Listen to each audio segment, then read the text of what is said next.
என்ன பண்றாங்கன்னு பார்த்தா கடைசியில தான் ஒரு கூஸ் பம்ப்ஸ் மொமெண்டே இருக்கு. அட, இப்படி ஒரு ஆர்ட் ஒர்க் உண்மையாவே இன்ஸ்பிரேஷன் தாங்க. துர்கா தேவியோட கண்ணுல தெரிகிற அந்த ஒரு தீ நம்ம எல்லாரையுமே மெய் சிலிர்க்க வச்சிருக்குல்ல. வாட் எவர் அப்படிங்கிற இன்ஸ்டாகிராம் பேஜ்ல இருந்துதான் இந்த ஒரு வீடியோ வைரல் ஆகிட்டு இருக்கு. ஒவ்வொருத்தருமே ஒவ்வொரு மாதிரியான ஆர்ட் ஒர்க்ல சிறந்திருப்பாங்க. அப்படித்தான் இந்த ஒரு ஆர்ட் ஒர்க் நம்ம எல்லாரையுமே மெய் சிலிர்க்க வச்சிருக்குன்னு சொல்லலாம். ஏன்னா வால்ல பெயிண்ட் பண்ணி பார்த்திருப்போம், ஸ்கெட்ச் ஒர்க் பண்ணி பார்த்திருப்போம். ஆனா இவங்க ரொம்ப வித்தியாசமான முறையை கையாளுறாங்க.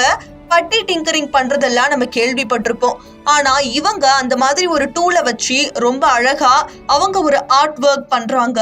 அதுல துர்கா தேவி மகிஷாசுரனை வதம் செய்யற மாதிரி இருக்கு. இதோட ஃபைனல் லுக் பாக்குறதுக்கே அவ்வளவு பிரம்மாண்டமா இருக்கு. இந்த மாதிரி நிறைய ஆர்ட் ஒர்க் பண்ணிருக்காங்க. அண்ட் இந்த வீடியோ சமூக வலைதளங்கள்ல வைரலா பரவிக்கிட்டு இருக்கு. இந்த வீடியோ உங்களை எந்த அளவுக்கு இன்ஸ்பயர் பண்ணுச்சு அப்படிங்கறத மறக்காம கமெண்ட் செக்ஷன்ல சொல்லுங்க.